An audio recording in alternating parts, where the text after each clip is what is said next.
আজকে বানিয়েছিলাম চিংড়ি ফ্রাই।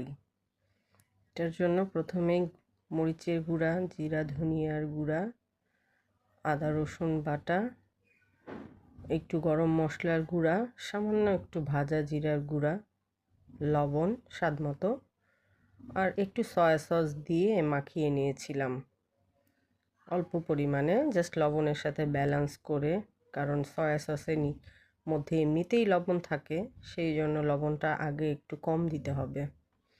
তারপর একটু সামান্য আটা আর একটু ডিম দিয়ে এটা মাখিয়ে নিয়েছি। শেষে কিছুক্ষণ পরে মাখিয়ে অল্প একটু সময় 10 মিনিট রেস্টে রেখেছিলাম। এরপর কড়াইয়ে তেলটা গরম হওয়ার পরে একে একে ভাজা চিংড়িগুলো দিয়ে দিয়েছি।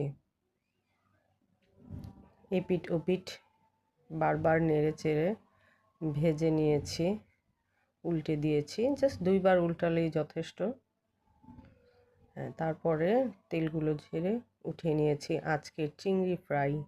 টানটানা, খুব মজা।